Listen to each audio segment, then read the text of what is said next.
نصلی علی رسولہ الکریم اما بعد فاعوذ باللہ من الشیطان الرجیم بسم اللہ الرحمن الرحیم رب اشرح لی صدری ویسر لی امری واحلل عقدۃ من لسانی یفقہوا قولی رب یسر ولا تعسر وتمم بالخیر۔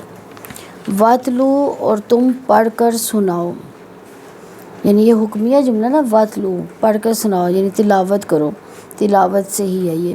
علیہم ان پر، علیہ پر، ہم ان پر، نبا واقعہ، ابنئی دو بیٹوں کا، آدم کے، بالحق ساتھ حق کے، اذ جب قربا دونوں نے قربانی پیش کی، قربا یعنی یہ تھا قربانی، آنے کی ساؤنڈ تھی نا اس میں، نون کسی وجہ سے گر گیا ہے اور آگے قربا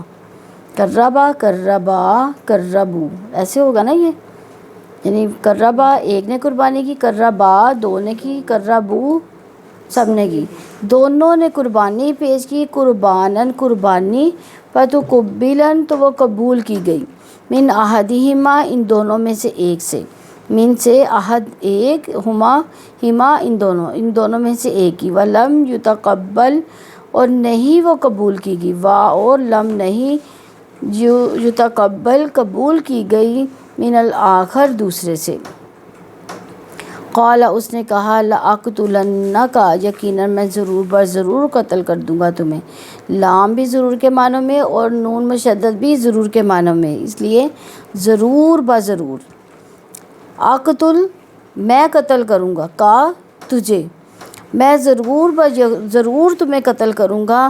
قال اس نے جواب دیا انما بے شک یتقبل قبول کرتا ہے اللہ تعالیٰ من المتقین متقیوں سے، لئن یقیناً اگر، لام زبر لا یقیناً، ان اگر، بسطتا تو نے بڑھایا، الیہ میری طرف، یدہ کا ہاتھ اپنا، لی تقتلنی تاکہ تو قتل کر دے مجھے، لی تاکہ، تا تم، قتل کر دے، نی مجھے، لی تقتلنی تاکہ تو قتل کر دے مجھے، ماں نہیں آنا میں، بھی باسطن بڑھانے والا، یدیا ہاتھ اپنا، الیکا تیری جانب، لی اقتلک کہ میں قتل کروں تجھے، لی تاکہ، اقتل میں قتل کروں، کا تجھے، انی یقیناً میں، اخاف میں ڈرتا ہوں، اللہ تعالیٰ سے، رب العالمین یعنی عالمین کے رب کا، رب سے، انی یقیناً میں، انا نی دو الفاظ ہیں، انا نی بے شک میں، ارید میں ارادہ رکھتا ہوں، ان کے تبوء تم لوٹو، باسمی ساتھ میرے گناہ کے، اسمی کا اور اپنے گناہ کے، فتکونا پھر تم ہو جا، من اصحاب النار آگ والوں میں سے، وذالک یہی جزا ہے ظالمین ظالموں کی، فطوعت چنانچہ پسندیدہ بنا لیا، لاہو اس کے لیے، نفسہ اس کے نفس نے، قتل کو، اخیہ اس کے بھائی کے، فقتلہ تو اس نے قتل کر ڈالا اسے، فاتو قتل کر دیا اس نے، اس کو، یہ قتلہ کے اندر ہی اس کی ضمیر پائی جا رہی ہے، اور اس کو یعنی اس نے قتل کر دیا اس کو، فاصبح چنانچہ وہ ہو گیا، من الخاسرین خسارہ اٹھانے والوں میں سے، فبعث پھر بھیجا اللہ تعالیٰ نے، غراباً ایک کوے کو، یبحث وہ کوریدتا تھا، فی الارض زمین میں، لیریہ تاکہ وہ دکھائے اسے، لی تاکہ، یا وہ ریا دکھائے اسے، لیریہ تاکہ وہ دکھائے اسے، کیفا کیسے، یواری وہ چھپائے، سوءۃ لاش، اخی اپنے بھائی کی، قال اس نے کہا یا ویلتا ہائے میری بربادی، عاجز تو کیا میں عاجز ہو گیا، ان یہ کہ اکونا میں ہو جاؤں، مثل مانند ھذا اس، الغرابی کوے کے، فاواریہ تو میں چھپا دوں، سوءۃ لاش، اخی اپنے بھائی کی، فاصبح چنانچہ وہ ہو گیا، من النادمین شرمندہ ہونے والوں میں سے، من اجل ذالک اسی وجہ سے، کتبنا لکھ دیا ہم نے، علی بنی اسرائیل بنی اسرائیل پر، انہ یقیناً وہ، من جس نے، قتل کیے، نفساً کسی جان کو، بغیر نفس بغیر کسی جان کے، او یان فساد کے فی الارض زمین میں، فکأنما تو گویا کہ قتل اس نے قتل کیا الناس لوگوں انسانوں کو. قتل کے اندر ہی اس نے کی ضمیر ہے. قتل اس نے قتل کیا، قتلا ان دو نے قتل کیا، قتلوا ان سب نے قتل کیا.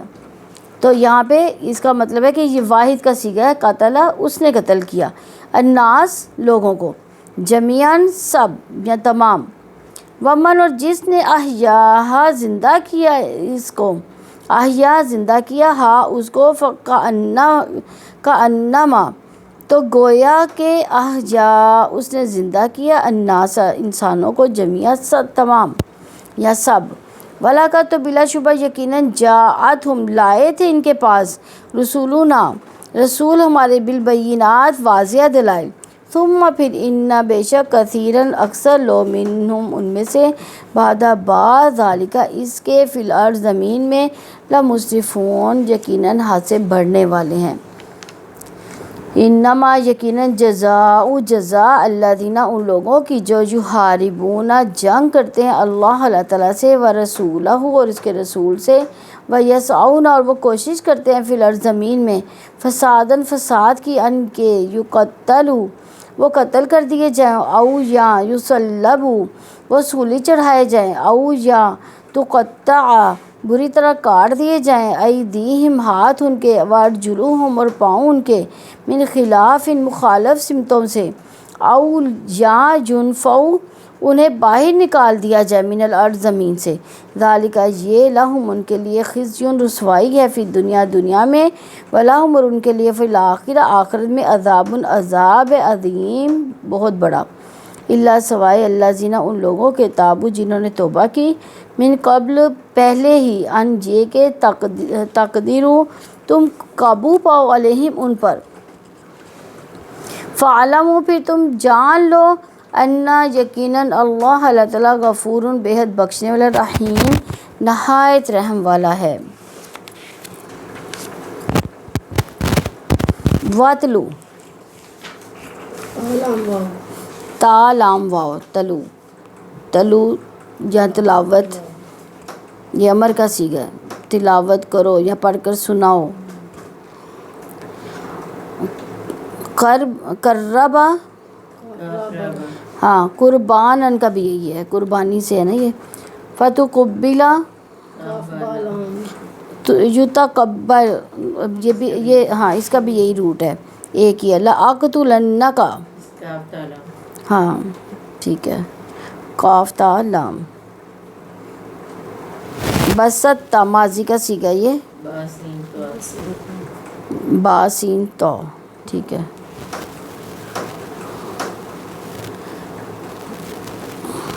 اخاف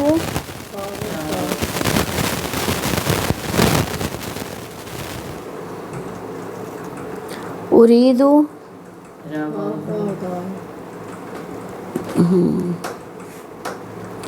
ظالمین فطوعت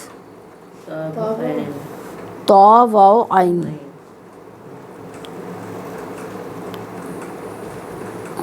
غرابن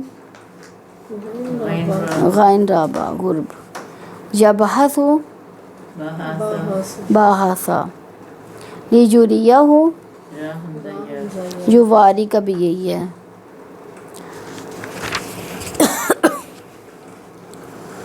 آجزت عین جیم زا نادمین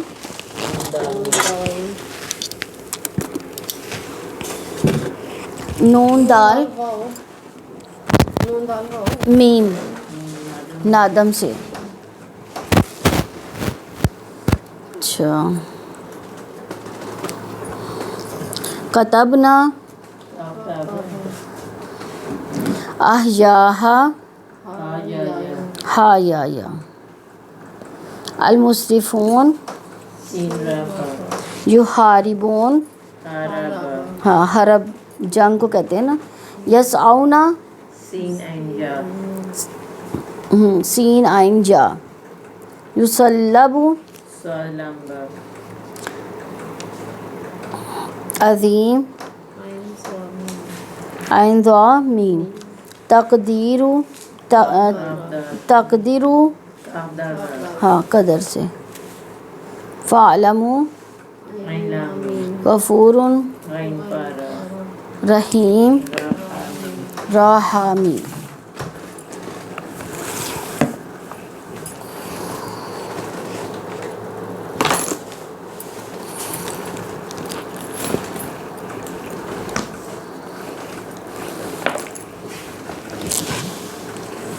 رکوع نمبر 9 کی تفسیر دیکھتے ہیں.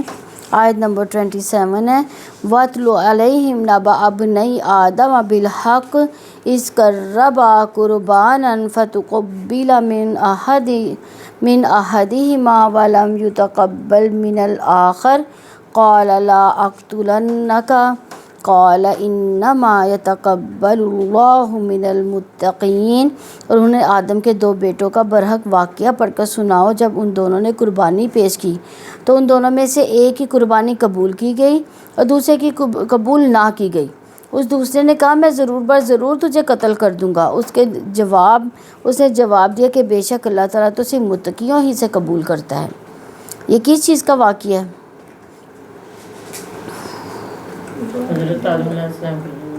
حضرت آدم علیہ السلام کے 2 بیٹوں کا واقعہ ہے حابیل اور قابیل کا. اللہ تعالیٰ کے نبی صلی اللہ علیہ وسلم کو کیا حکم دیا جائے؟ وَاتْلُ عَلَيْهِمْ یعنی ان کو پڑھ کر سنائے، یعنی یہ قصہ جو ہے پڑھ کر سنایا جائے. اور نبی صلی اللہ علیہ وسلم سے کہہ کر یہ ہم لوگوں سے بھی کہا جا رہا ہے کہ یعنی ہم بھی یہ قصہ جو ہے لوگوں تک پہنچائیں کہ اللہ نے اس میں کیا سبق رکھا ہے. نبا اب نہیں آدم بالحق آدم کے 2 بیٹوں کا برحق واقعہ آدم علیہ السلام کے 2 بیٹوں کے درمیان ہونے والے جھگڑے کے بارے میں حق بات بتا دیں. یہ دونوں بیٹے کون کون سے تھے؟ ہاں یعنی ان کے سلبی بیٹے تھے جن میں سے ایک کی قربانی اللہ تعالیٰ نے قبول کی اور دوسرے نے اسے قتل کر ڈالا. تو بالحق سے یہاں سے مراد ہے صحیح واقعات سنا دی. اس میں تاریخی واقعات کے بیان میں اہم اصول کی تلقین کی گئی ہے کہ احتیاط لازم ہے. واقعات کو بیان کرنے کا حق اس طرح سے ادا ہو سکتا ہے کہ اس سے نصیحت حاصل ہو. اس قربا قربانہ جب ان دونوں نے قربانی پیش کی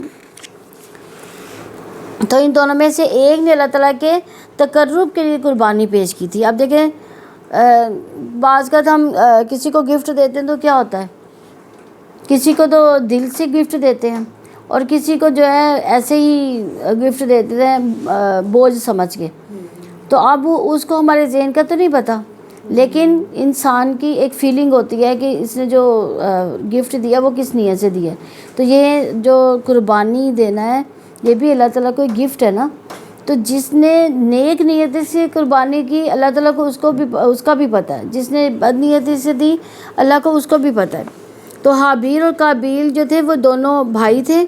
یعنی پہلے یہ ہوتا تھا کیونکہ یعنی اتنے زیادہ دنیا نہیں تھی ابھی.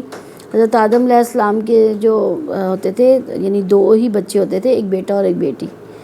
تو جو ایک دفعہ میں پیدا کیے گئے جو بچے ہوتے تھے نا یعنی بیٹا بیٹی، تو جو دوسری دفعہ میں پیدا ہوتے تھے نا وہ بیٹا بیٹی پہلے پیدا ہونے والے بیٹے کا دوسرے پیدا ہونے والے بچے کے ساتھ شادی کرتے تھے. ٹھیک ہے، یعنی جو قابیل کے ساتھ پیدا ہوئی تھی نا بیٹی لڑکی جو پیدا ہوئی تھی اس لحاظ سے وہ اس کی بہن تھی، اس کے ساتھ شادی جائز نہیں تھی. تو قابیل کی جو بہن تھی وہ اتنی خوبصورت نہیں تھی، جبکہ نہیں قابیل کے ساتھ جو بہن تھی وہ خوبصورت تھی، لیکن حابیل کی جو بہن تھی نا وہ خوبصورت نہیں تھی. تو قابیل کی شادی اصولاً تو حابیل کی بہن کے ساتھ ہونی چاہیے، حابیل کی شادی قابیل کی بہن کے ساتھ ہونی چاہیے. لیکن چونکہ وہ قابیل کی بہن خوبصورت نہیں تھی تو اس لیے وہ کیا چاہتا تھا کہ میں اسی کے ساتھ شادی کر لوں جو میرے ساتھ پیدا ہوئی ہے. اصول کے ایک وقت میں 2 بچے پیدا ہوتے تھے، تو اصول کے مطابق تو یہ غلط تھا. تو اللہ تعالیٰ کو بھی اسی وجہ سے اس کی قربانی جو تھی نا وہ قبول نہیں ہوئی. اور پہلے قربانی جو پیش ہوتی تھی وہ کس طرح سے ہوتی تھی کہ قربانی کو رکھ دیا جاتا تھا ایک میدان میں، تو اوپر سے ایک آگ آتی تھی اور اس کو لے کے چلی جاتی تھی. یعنی اسی وقت پتہ چل جاتا تھا کہ یہ قربانی قبول ہوئی ہے یا نہیں ہوئی. تو جب قابیل نے قربانی رکھی اور حابیل نے قربانی دونوں نے رکھی تو قابیل کی قربانی جو ہے آگ لے کے چلی گئی لیکن قابیل کی قربانی نہیں لے کے گئی. اب اس کو اور زیادہ غصہ آیا, اس نے کہا میں تمہیں قتل کر دوں گا. تو یعنی اس بات پہ تو اب آگے دیکھتے ہیں کہ یہ دیکھیں یہ جو نظر یا قربانی کس کے لیے پیش کی گئی تھی. یہاں پہ یہ سوال بنتا ہے. حافظ ابن کثیر رحمہ اللہ لکھتے ہیں کہ سیدنا آدم علیہ السلام کے دونوں بیٹوں کا قصہ یعنی کم و کاست سنا دو. ان دونوں کا نام حابیل اور قابیل تھا. مروی ہے کہ چونکہ اس وقت دنیا کی ابتدائی حالت تھی اس لیے یوں ہوتا تھا کہ سیدنا آدم علیہ السلام کے یہاں ایک حمل سے لڑکا لڑکی, پھر دوسرے حمل میں سے جو لڑکا لڑکی پیدا ہوتے تھے تو یعنی ان کے آپس میں شادیاں کرا دی جاتی تھیں. تو قربان عربی لغت کے اعتبار سے اس چیز کو کہا جاتا ہے جس کو کسی کے قرب کا ذریعہ بنایا جائے, اور اصطلاح شریعت میں اس کو ذبح بھی کہتے ہیں جو اللہ تعالیٰ کا قرب حاصل کرنے کے لیے کیا جاتا ہے. جیسے ہم عید الاضحیٰ پر کرتے ہیں. عید الاضحیٰ پر کیا کرتے ہیں؟ قربانی کرتے ہیں نا. کس وجہ سے قربانی کی جاتی ہے؟ یعنی اللہ کا قرب حاصل کرنے کے لیے قربانی کی جاتی ہے نا. قربانی قرب حاصل کرنے کا ذریعہ ہوتی ہے. تو یہاں پہ آگے اسی آیت میں فرمایا فَتُقُبِّلَ مِنْ أَحَدِهِمَا وَلَمْ يُتَقَبَّلْ مِنَ الْآخَرِ, تو ان دونوں میں سے ایک کی قربانی قبول کی گئی اور دوسرے کی قبول نہ کی گئی. تو آسمان سے نازل ہونے والی آگ نے جب ایک قربانی کو کھا لیا تو پتہ چلا کہ اس بھائی کی قربانی قبول ہو گئی, اور جس کی قربانی کو آگ نے نہیں کھایا اس کی قربانی قبول نہیں ہوئی تھی. تو یہ ایسا معاملہ ہے جس کا تعلق غیبی قوت سے ہے, اس کی کیفیت بھی غیبی ہے, یعنی قربانی کا قبول ہونا. تو قربانی قبول نہ ہونے کا کیا سبب ہو سکتا ہے؟ یعنی دل میں خدا کا خوف نہ ہونا, نیت کا خالص نہ ہونا, قربانی کا اللہ تعالیٰ کی خاطر نہ ہونا. یہ تینوں معاملات جو ہیں قربانی نہ قبول ہونے کی وجہ سے ہے. یعنی اس کا مطلب کہ حابیل کی نیت بھی صاف تھی, اس کو اللہ کا خوف بھی تھا, اور اس نے قربانی بھی اللہ تعالیٰ کے لیے خالص نیت سے کی تھی. جبکہ قابیل کا جو معاملہ تھا وہ الٹ تھا. قال اللہ اقتلنک, اس نے کہا میں ضرور تجھے قتل کر دوں گا. کس وجہ سے اس نے کہا تھا قابیل نے؟ کیونکہ وہ اس نے یعنی کہ خوبصورت عورت سے شادی کی تھی. نہیں تھی کرنی تھی ابھی, لیکن اللہ تعالیٰ جنہیں آدم علیہ السلام نے اس کو یہ مشورہ دیا کہ تم قربانی کرو, اگر تمہاری قبول ہوگی تو چلو ہم تمہاری شادی اس کے ساتھ کر دیں گے, لیکن اللہ تعالیٰ نے یہ بات قبول نہیں کی. تو اب اس نے دھمکی کیا دی ہے, یعنی اس نے کہا کہ میں تمہیں ضرور قتل کر دوں گا. اس نے قتل کی دھمکی دے دی قابیل نے حابیل کو. تو قابیل نے کہا کہ تیرے لیے والد نے دعا کی, تیری قربانی کی قبولیت کے لیے نماز پڑھ کر خاص طور سے دعا فرمائی ہے جس کی برکت سے تیری قربانی قبول ہو گئی. اس سوچ کی وجہ سے اسے اپنے بھائی سے حسد ہو گیا. حسد اور بغض کی وجہ سے بس اسے یہی سمجھائی دیا کہ بھائی کو قتل کر ڈالے. یہ اسی کا اظہار ہے. تو انسان کے اندر جب حسد پیدا ہوتا ہے تو پھر کیا ہوتا ہے اس کو حسد تھا نا, قابیل کا حسد تھا نا, کہ جب انسان کو اپنی غلطیاں نظر نہیں آتی نا, جب وہ اپنی ناکامیوں کے اسباب دوسروں میں تلاش کرتا ہے, پھر انسان غصے میں انتقام لینا چاہتا ہے. انسان کے دل کو حسد کی آگ لگ جاتی ہے. تو حسد کا جذبہ ٹھنڈا پھر کیوں نہیں ہوتا حسد کا جذبہ ٹھنڈا؟ تکبر کی وجہ سے. انسان اپنے ذہن میں عذر گھڑ لیتا ہے کہ جو اس کے جرم کو جائز ثابت کر سکے. انسان خود ساختہ وجوہات میں تسکین تلاش کرتا ہے. انسان اپنے ضمیر کی آواز کو دبا لیتا ہے. قال انما يتقبل اللہ من المتقین, اس نے جواب دیا کہ بے شک اللہ تعالیٰ تو صرف متقیوں سے قبول کرتا ہے. کس نے کہا تھا؟ حابیل نے کہا کہ اللہ تعالیٰ متقین کی نظر نیاز جو ہے وہ قبول کرتا ہے. یعنی جو اللہ تعالیٰ کی خاطر اس کو راضی کرنے کے لیے عمل کرے گا اللہ تعالیٰ تو اسی سے قبول کرتے ہیں. اس نے نرمی سے کہا کہ میرا کون سا جرم ہے جو تجھ پر میرے قتل کو واجب تو کر رہا ہے, سوائے اس کے لیے کہ میں اللہ تعالیٰ سے ڈرتا ہوں. سیدنا ابو درداء رضی اللہ عنہ فرماتے کہ اگر مجھے یقین ہو جائے کہ اللہ تعالیٰ نے میری ایک وقت کی نماز قبول کر لی ہے تو مجھے اس سے اتنی خوشی حاصل ہو جو دنیا اور مافیا کے ملنے سے بھی نہ ہو. یہ فرما کر انہوں نے یہی آیت پڑھی. تو کس کی قربانی پھر قبول کی جاتی ہے؟ اللہ تعالیٰ متقی اور پرہیزگاروں کا عمل قبول فرماتے ہیں جس میں تقویٰ نہیں, اس کا عمل بھی قبول نہیں.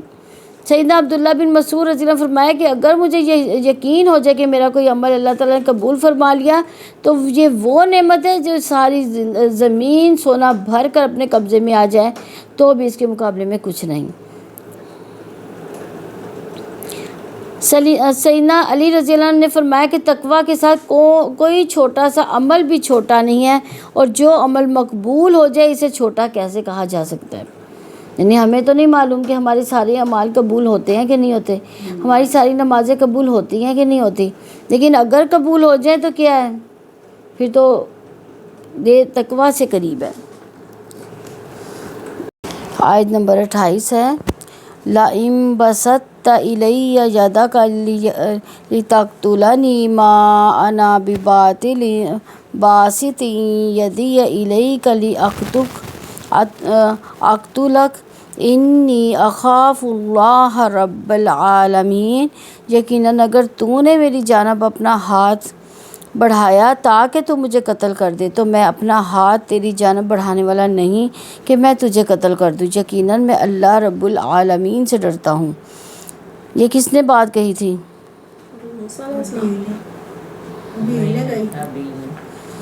حابیل نے کہی تھی، کیونکہ قابیل کیا چاہتا تھا کہ میں اس کو قتل کر دوں، لیکن حابیل نے کیا کہا کہ اگر تو میری طرف قتل کرنے کے لیے اپنا ہاتھ بڑھائے گا تو میں ایسا کام نہیں کر سکتا۔ کیوں؟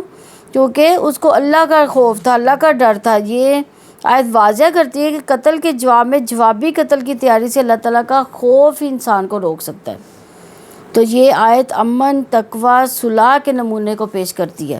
یہ نمونہ ایسے وقت میں پیش کیا جا رہا ہے کہ جب کہ انسان اور اس کا ضمیر تک غصے میں آ جاتا ہے، اگرچہ وہ بہت ٹھنڈے مزاج کا تھا۔ اب دیکھیں جو قابیل ہے نا، وہ ایک تو جس سے اس کی شادی ہو رہی ہے اس سے شادی کرنا چاہ رہا ہے، دوسرا جو یعنی اس کو قتل بھی کرنا چاہ رہا ہے۔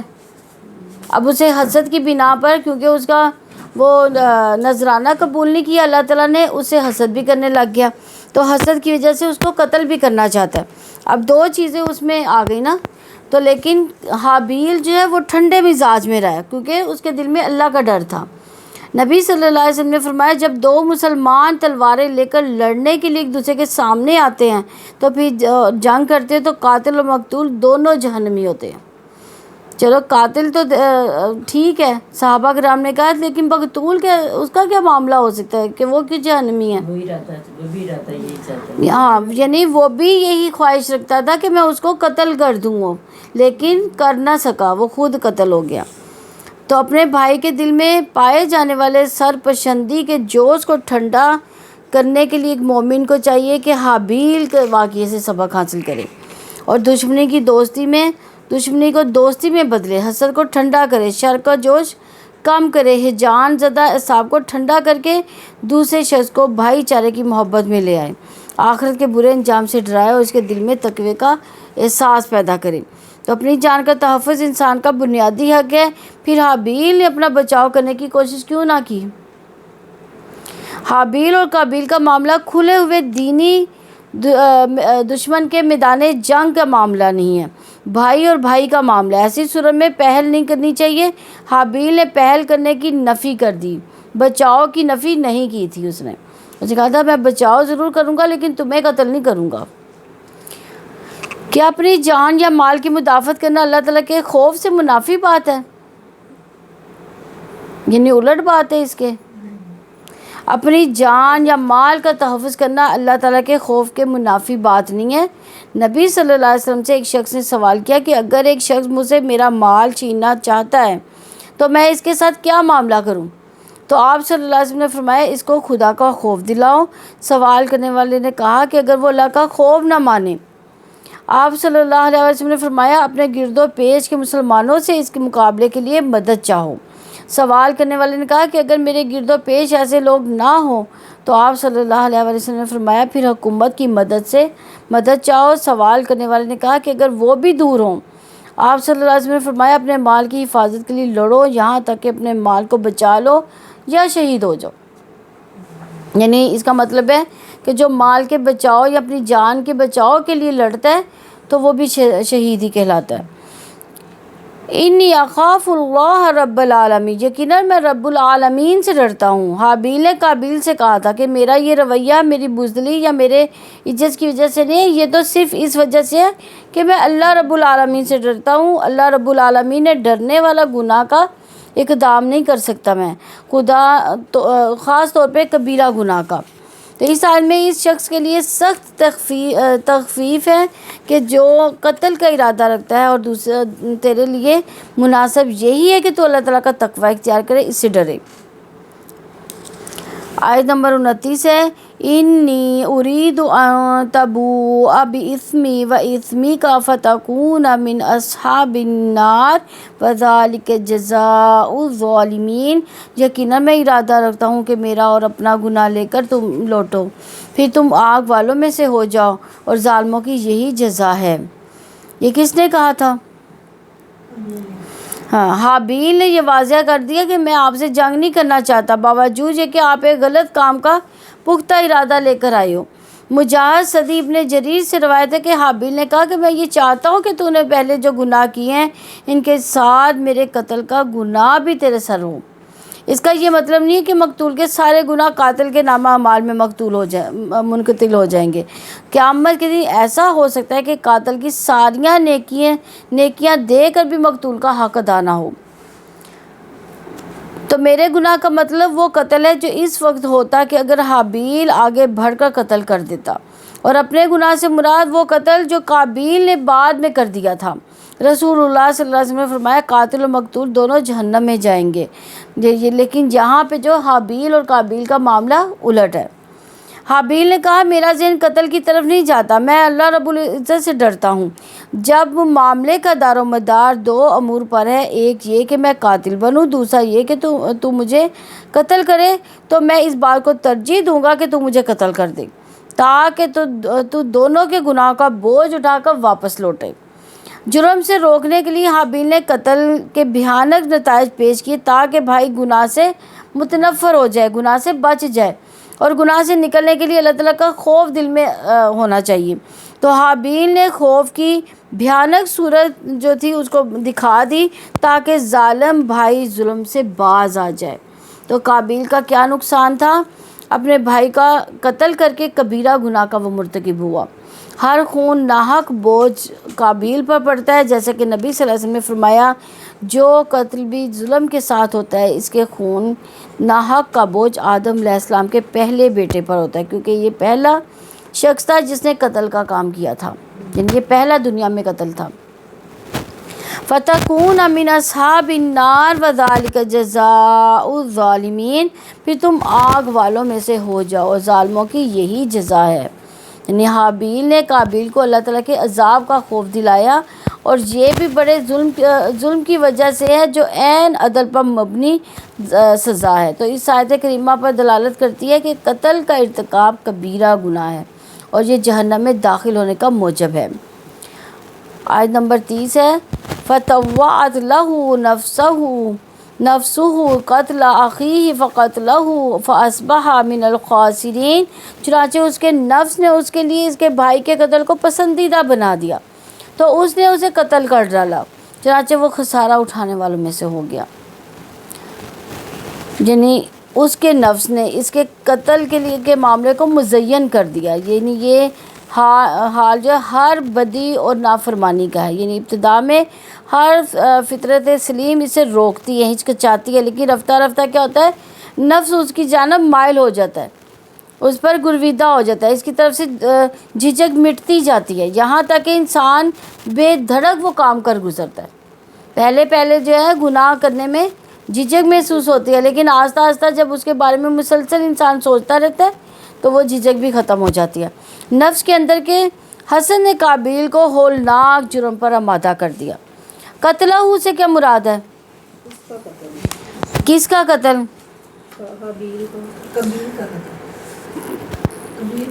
نہیں، حابیل کو قتل کیا تھا قابیل نے، حابیل کا قتل ہوا تھا، چھوٹے کا قتل ہوا۔ حابیل کی قربانی قبول ہونے پر قابیل کو سخت ملال ہوا، یعنی جب اس نے اس کو کر دیا تو پھر اس کو ملامت ہونا شروع ہو گئی، یعنی اس کو اپنے دل میں